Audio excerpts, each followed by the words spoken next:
It is my pleasure now. I'm going to sit back down. Ginni, come on up. Ginni Rometty is here. She is the CEO of IBM. She is the president CEO, I should say. Little history. Ginni joined in 1981. She was a systems engineer originally in the Detroit office. She's now been named to Fortune magazine's 50 most powerful women in business for the past 10 consecutive years.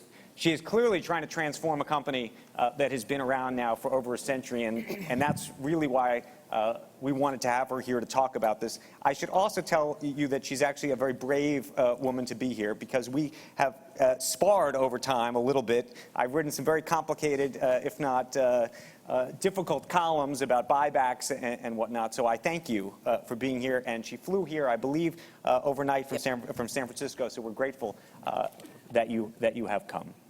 And turning around to Paris. And you're turning around to Paris, so we're even more grateful. Help us with this. You do have this remarkable company, over 100-year-old lineage, that is going through a huge transformation. And you have to get from here to there, and you got to do it quickly. But the question that we all have is, how quickly? How quickly can these things be done? How patient should investors be?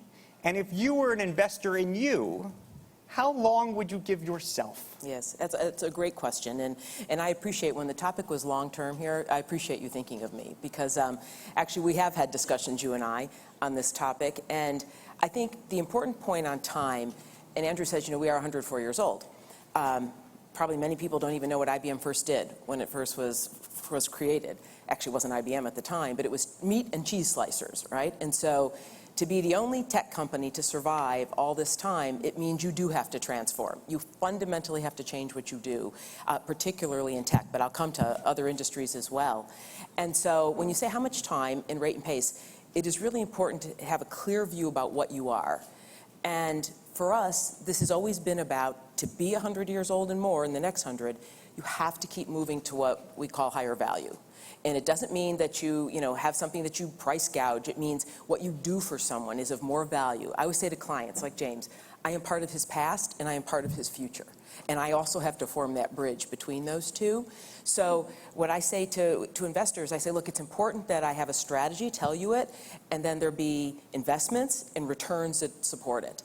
And as you see that, what is important is that we grow in the right areas. Because, and this is kind of topical right now, I always say size is not a strategy.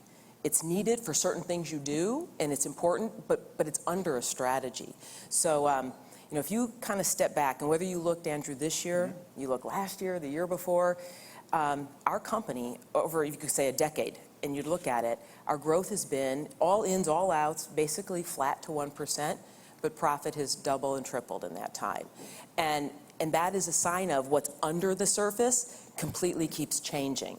So, you were asking about how do you, help a workforce through this, right? And maybe we'll talk a little bit about it. But, I always say to my workforce, you have perspective, right? You're a $90 billion company making investments, margins up, and already the portfolio is a third transformed. So you just keep your eye on that and you keep going.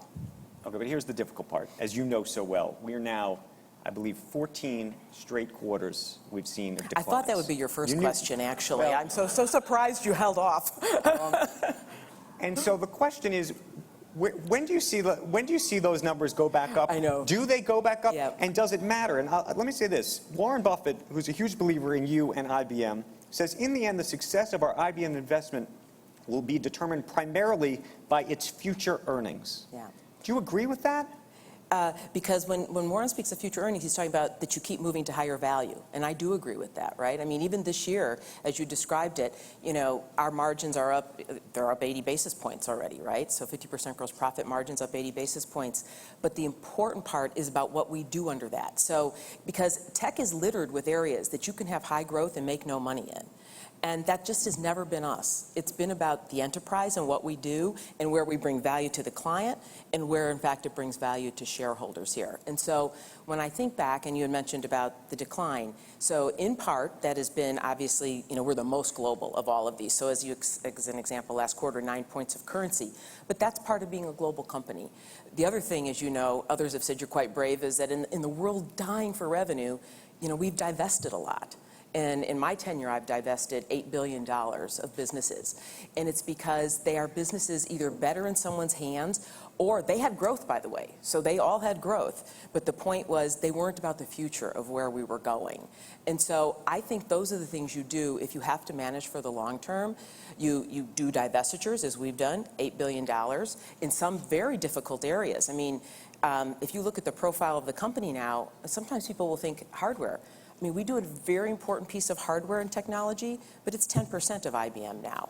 30% is software, 60% is services. And in fact, when you look, one of the most recent divestitures was making semiconductors. That's an example where size does matter. The world has consolidated.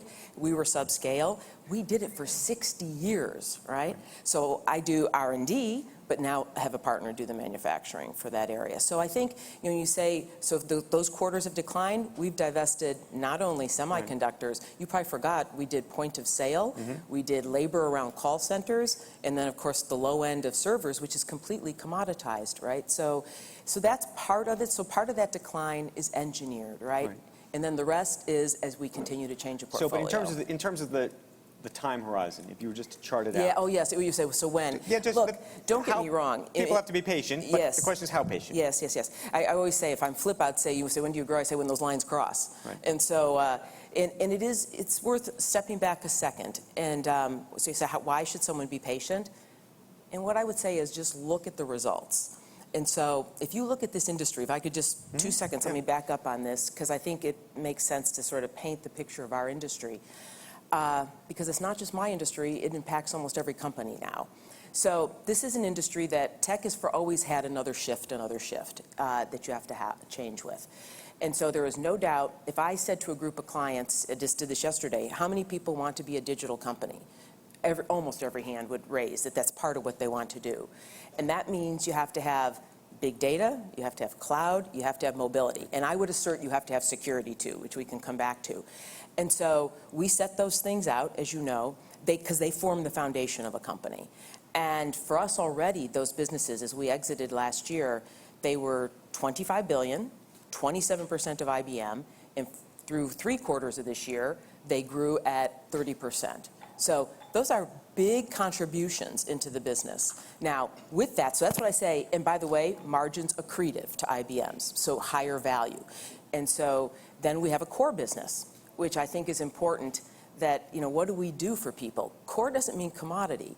I like to say, we actually help run the core systems of 90% of the banks in the world. We do 80% of the airlines. We actually outsource, I think, 17, 18 airlines.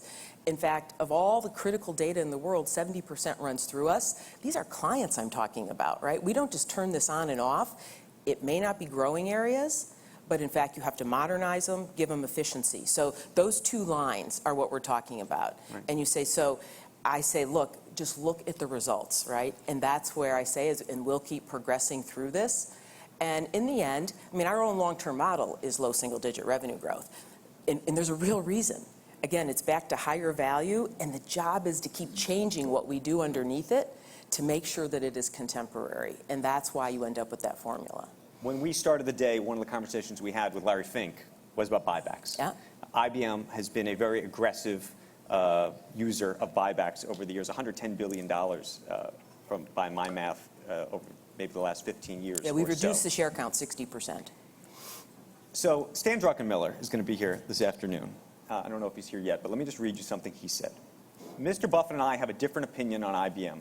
I certainly respect his opinion, but I have my own. My guess is, looking at the situation, he thinks IBM's problems are cyclical. I think they're secular. And if you think a company has a secular problem, particularly with sales being lower than they were 6 years ago when the company was much worse, when the economy, rather, was much worse, the last thing they should be doing is buying back stock. This is quite a while ago, that quote. But said this in March of 2015, I believe. So let me just speak to Please. the idea about buybacks, because I think what my job is, back to managing for the long term, it is to steward capital for the long term.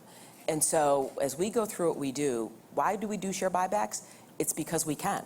It is part of our equation, but it is not in place of other things. And this is where I think it's really important that all of us are stewards of the capital. So I do R&D, $6 billion, $4 billion of capital, which, by the way, back to having divested of semiconductor, very capital-intense business. I now can use that capital for my cloud, right? I mean, my job is not just to add, it's to shift where appropriate.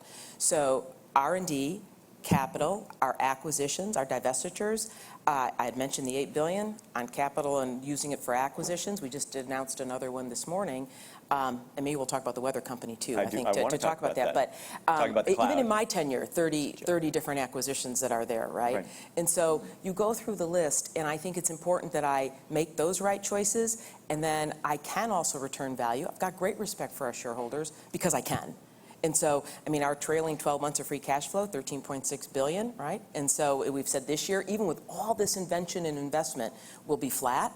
I think is a great tribute to a company that, you know, obviously with pre-tax margins at $21 billion, right? Do you ever think to yourself, if we had used that money for a large acquisition years ago, if we had bought a Salesforce, for example, where that would have put us today? You know what? This is, I think, a really important point. If there is something we think we need, we would do it. And we've got the financial capability, the financial flexibility to do it, we would do it. This industry is littered with big acquisitions that have gone and been written off for the shareholder. I mean, I say to a shareholder, that's your money, okay? I mean, that is not what we do. And I mean, I personally have done the biggest ones we've done, and big acquisitions are difficult things to do. And so our view on this has always been, you do an acquisition it's adjacent to where you are, where you want to go, it's what you are. And you look at the big ones that have been, just this year even, some huge acquisitions, as you know, written off. And we haven't done that. To me, that is a real waste of a shareholder's money. Okay, one more on buybacks, and then I want to move on, which is this. This is Warren Buffett. He says, Charlie and I favor repurchases when two conditions are met. A company has ample funds to take care of the operational liquidity needs of its business, which you've said you believe you do. Second, its stock is selling at a material discount to the company's intrinsic business value, conservatively calculated. Yeah, yeah. What's the intrinsic value of IBM right now? So look, this point, and keep going back and back on the share buyback, right? And as you know, we've had different numbers over the years, right? Absolutely. And I had said we've reduced the shares by 60% at an average purchase price of 90-ish or something in that range. I want to just kind of encapsulate this point that we do this because we can do it, and it isn't because you're sort of timing or thinking that there's a point that, gee, is it too expensive, don't do it. I mean, we actually look and say, look, investing in ourselves is a very good thing for the long run. And you'll know, as part of our long-term model, we said 2 to 3%, right, would be part of this. And if we needed the money to do it for something else, we really would. And so that's where I think, you know, Andrew, one of the reasons to come today, right? One of the most important things I think for me to get across is not just in tech, any company these days, you have got to keep investing. I mean, the amount of change, when people say, who's your competitor? I always say, boy, you almost could say any co right now, right? And so, because all of us live at this intersection of business and technology, and you do have to keep changing, but you do have to pick your spots. And I think that how you do that and you make the right investment choices, and again, respect for the shareholder. So, let's talk about some of the acquisitions you've made, in particular the Weather Channel. Yeah. I tried to make a joke about getting into the cloud, but it didn't seem to go over with anybody here. That's cute. I tried. So how did that happen, and what is that about? This is the reason I said I hope, because it is not just a cloud announcement. It gives me a chance to, I think, try to really show when people say, well, what does IBM become, right? And if I just step back 1 second on this, as I said, so part of what we're doing is forming the digital foundation, cloud, mobility, security, big data analytics, which I mentioned in total the size of those businesses, and it's germane to this, so I'll come to it. Our big data analytics business is already, ended last year, $17 billion, grew 20%. Our cloud is already $9.5 billion, grew over 65%. And so mobility up 4x, I can't remember even the number, it's large. So, but when everybody is a digital company, I say, what differentiates you? And I really believe this next trend around cognitive, the idea that systems that think, enterprises that can learn, which I can give you lots of examples. This is Watson. It is Watson at a core, but it's more about your business model, and then I'll wrap in the weather company. That's the fourth trend. It's the most disruptive, and it is the most transformative for all companies that I would say out there. So now fast forward. So what do we become? A high-value solution company, and the words you should think of are industry. You should think of platform, think of cognitive.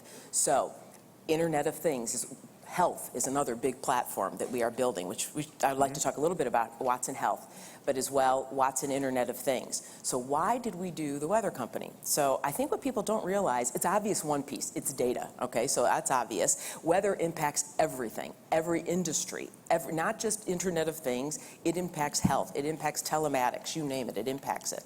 And you got to make that data usable. It is the third or fourth largest mobile app in the world, by the way. 30 billion transactions a day. And in fact, probably... Transactions usage? 30 billion transactions a day, yeah. I mean, it is anywhere transactions, from 7... not that they're buying something. You're just, No, you're saying looking they're at your finding weather. out the weather. Okay, right. And in fact, it's 7 to 15x the biggest search engine out there, okay, of what they're handling. So I tell you that for a reason. On part, all these new solutions in the world need data. But the other thing you need for Internet of Things, you need a platform, a cloud platform that'll run at a no latency level. Meaning, if it's your diabetes monitor hooked up to that, you don't want to have a little bit of time there while it's thinking. And so this platform, it's really what we did the Internet of Things for. So it's cloud, the data, and it is the platform that we will pull this across on top of our cloud, and we'll pull it across more than Internet of Things into health and other areas. That's actually a real hidden gem that was part of that. Speak to this. You talked about Watson. We all know Watson. We played the Jeopardy music before we know about Watson. So long With ago. Jeopardy, I know that's so long ago, but that's how people think about Watson. Yeah. And you've invested a huge amount of money. You set up Watson here in New York City. When is Watson unto itself, and does it ever become a profit center as Watson? He is already more than contributing, and you're playing your Jeopardy music up there and your little thing. Here's what to think about and how to think about Watson, what it is, what it does, what its size, et cetera, is. I think some people do remember. How many people remember Jeopardy when Watson played Jeopardy? So, okay, a very good number of folks in the room. So go back in time. So this was the beginning. Some people would like to shorthand this as artificial intelligence. More than that.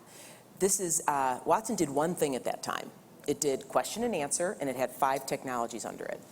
Today, Watson is a platform available to a whole ecosystem.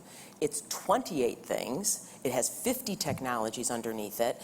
And this is the era of systems that they understand, they reason, and they learn. This is what changes everything that you do. And part of, again, it'll have to do with some of the acquisitions we did in healthcare.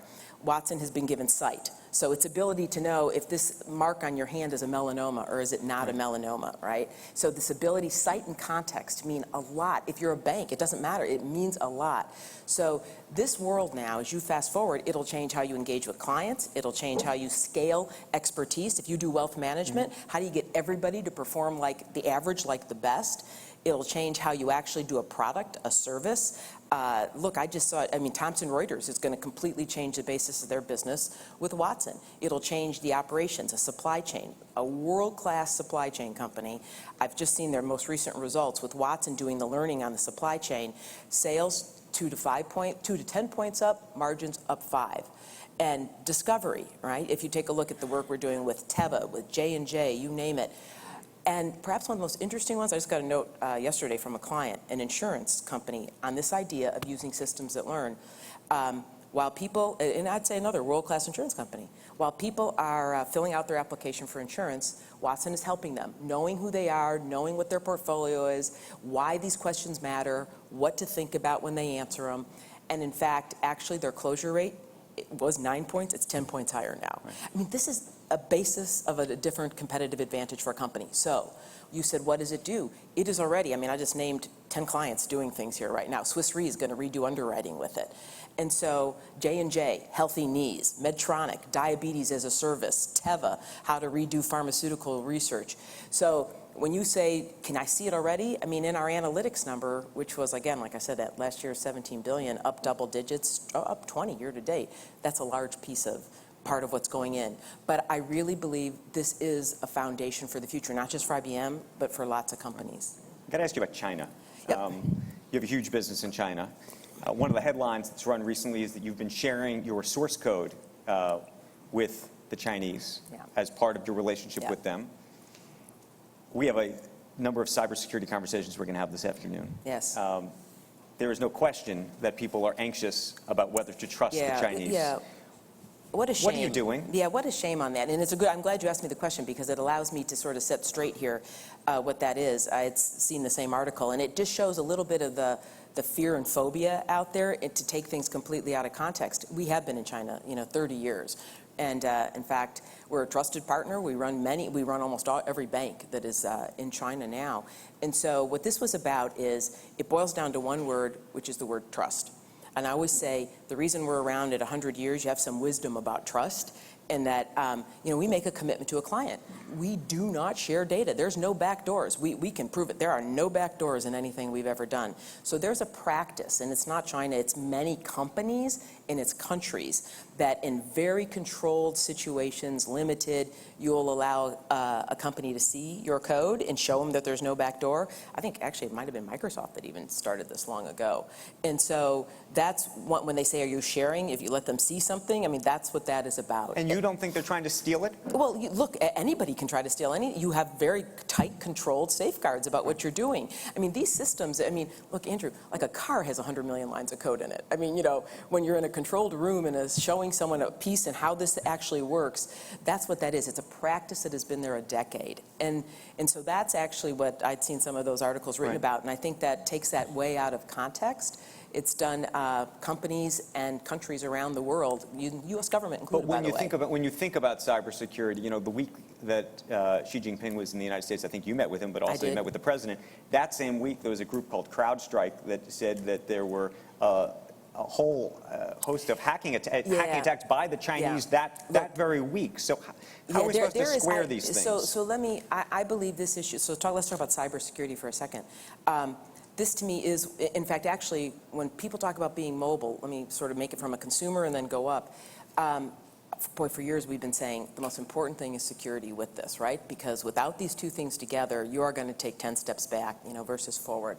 So on cybersecurity, it is an issue for both commercial organized crime and then state-sponsored crime. And it isn't any one country that has a corner on that market about how that goes. So it is a very serious situation. We work with everyone on it. I think one of the things, I see 20 billion security incidents a day. 20 billion we manage. 20 billion a day we manage. And so you get a good feeling of this. And what it is, I'd share, I'm not on your panel on this later, but I would share that there is a different paradigm to think about security. Now our security business is well over $1.5 billion, approaching $2 billion, right? It's very fast growing, but we have a different view. And if I can just share this analogy of how to think about security. The days are over, in most security products, the average company has 80 products from 30 to 40 companies, all right? And it would be like you putting a different alarm company on every door and window in your house and thinking that this is going to really be a good idea and it's going to work. And the days are also over where you could think of, you have a house or a castle or whatever with a moat around it, and you can keep bad guys out. You need those. Those are necessary, but they're not sufficient. And so the way we have approached it, and how I believe you have to approach this sophisticated topic is, it is in fact a big data analytics problem. Just like your body has an immune system, this is my analogy, and in your immune system, you have germs in your body all the time, so there are going to be bad things. And by the way, you're worried about cyber, the biggest issue is insiders, but we'll come back to that. So if you think of it, the analogy like an immune system, what does an immune system do? It constantly looks, if something goes astray, it goes and protects your organ, cuts it off from hurting other things. And that's, to me, what modern-day security tools need to do. Constantly be looking for these little footprints in the sand, because the average attack, the bad thing is in 8 months before it's noticed, okay? So this is the idea, and this is how I believe you have to fight cyber. I mean, I could go through every CEO I sit with, I'm like, okay, now before I leave, I'm going to tell you 5 things you've got to do, because they're so basic and people don't always do them.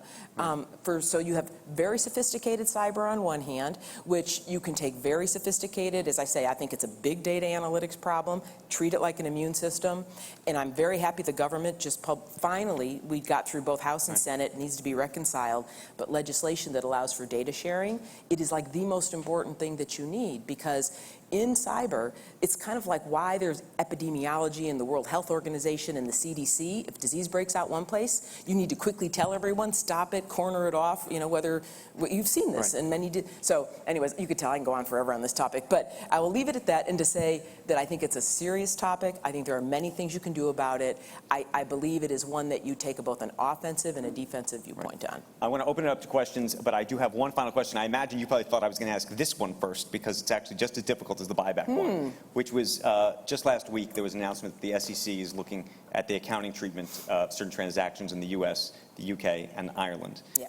The market did not take it well. Yeah. Questioned whether it was material, whether they should have known it when you first found out about it in August. Yeah. So look, this is, I'm glad because often I think left out was that certain transactions, right, is what that was about. And you would guess that we are very confident in our accounting. And as well, you would guess, and you'd expect this from a company like ours, 100 years, very well trusted, that we take everything through a process and we make a very clear decision about when is it by law and the right time you disclose. And we're very consistent about that process. So I've got great confidence in my accounting and great confidence that process But when you is get a done. notice like that from the SEC, do you think, this is by default getting the letters material, we should tell people immediately? Again, we've had many different things, and we run them right through the same process, and I've got great confidence that it weighs all those things, and the process works, right? Okay. Thank you for answering that question. No problem. Let's open up for questions. I know there's probably a lot of people who have some. We have one right over here. Thank you. You mentioned acquisitions, divestments. You have a very high-profile partnership and alliance with Apple. What are the challenges in running that kind of deal? I suspect you'll be doing more of those in the future. Yes, that's a very good question, and I should have, because, when people, I broaden this just a second, paradigms that businesses change about, and to me, some of the paradigms for us have been partnerships. They have been this data and having the right data. And then the third thing would be building these platforms like health, like Internet of Things. And Apple is one, and as you know, Apple was the first, which got a lot of airtime there. But it's been followed by whether it was Apple or Twitter or Box or Docker. I mean, there's been quite a long list of these. And I think the important thing in this world, because I think we're all going to live in this world of partnerships in many ways. Again, I'm focused on what this client needs. And in the case of where Apple was, it's knowing what you each do well, and beautifully consumable devices, but 60% email calendaring is what you're using it for. Yet when we now take it into the enterprise, boy, you have a whole different set. When you want to do an app, like we're just rolling out an app down in, James just walked in Australia, and it is for Coca-Cola down there, and it's got a lot of cognitive and analytics about vending machines and when and how they're actually refilled and what happens and what the next thing is needed and how to change them. And so there are apps being used for this, flight attendants rebooking you in the air, security issues, integration issues. So what we do is not only the app, the integration, the security, the end-to-end management. I mean, we're in 170 countries. So when something goes wrong, are you going to go take it to an Apple store to get fixed if you're a company? No way. I'm doing enterprise Apple care, right? So I think it's knowing what you're both good at. They are great at the consumability of this, and then we take care of, I always say I'm kind of under the water, all that other work. And so that's one element of a partnership, being really clear what you each do. We know the enterprise really well and what it needs. So, We have a question in the front. Judy. We got a microphone coming to Judy. Judy from the Aspen Institute. Hi, I'm still stuck with Mr. Gorman's response on climate, which was essentially said, not really my job. Oh, yes. Where's the missing business leader on this question? Look, are we going to solve it with that business? And if business doesn't step up on it, who does? Yes, this is, I think, a very important point when you talk about why countries even need to work together, or companies and countries need to work together. It is to solve some of the world's biggest problems. Climate is one of them. So as an example, I want to draw together what Andrew said earlier about China and the work we do. One of the biggest projects we work on in China is something called Green Horizons, all right? And so Green Horizons is about how we can actually forecast, and we do a tremendous amount of work on climate, a tremendous amount. And there what we're doing is you can forecast with great accuracy. We are now up to 10 days in advance certain pollutants in the air. So in a country like that, as an example, you can make choices to change traffic, close factories, don't make this way, do this over here that way. But these are expensive decisions to make wrong. And so I do think we play a role in solving some of the world's greatest problems. And climate's one that we are heavily invested in. This weather actually plays a very big role in the ability to understand and what to do about climate, in addition to what we do inside. We've been a global role model. And the same is true in my viewpoint on healthcare. Maybe it's a good point I can end on. I mean, as I say to my teams, you know, what do you do when you take teams through a transformation, which this won't be our last, it won't be our first, it's not our first. And as I always say, they're only really clear in revisionist history always. And so, but keep in mind the purpose of your company. And the purpose of ours, I mean, we have had the great honor of doing so many things that were first in the world, whether it was the first census, whether it was helping land the man on the moon. Our moonshot, again, will be healthcare. I believe it's an $8 trillion industry, 20% inefficiency. What we are doing with Watson Health, it is already happening. We will make our contribution to healthcare. And I believe when you are a company, I've had one government leader say to me that big companies have done more to develop countries than governments have.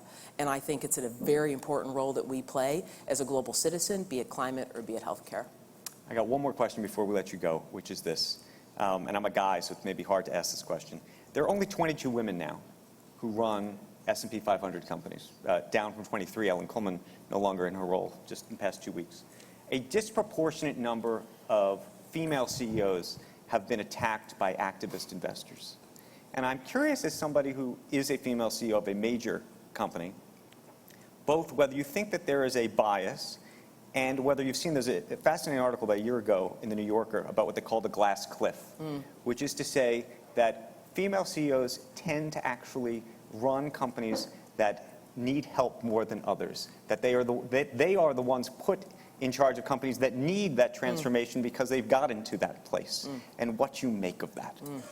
Look, I think to run any company today, you need great resilience. First, I am very proud about our perspective about diversity. And you said it, I think, earlier, or maybe even James did, about its inclusion of both thought and gender both, and actually culture, right, in many things, because you want the best ideas. I mean, we have the highest percentage of tech women of anyone in our industry, as an example. And so, do I think the capability you need, forget about gender, right? Something I hold really deep and dearly is this thought that growth and comfort never coexist. I think it's true for people, I think it's true for companies, I think it's true for countries. And so I believe, you know, and you've got to have the fortitude for that, and that for whether that is, you could say, gender specific or not, I think that is what it takes to have the resilience and the fortitude to keep these companies moving and changing. So that's my viewpoint on the topic, and it's certainly how I approach both myself and it's how I approach IBM. Ginni Rometty, everybody.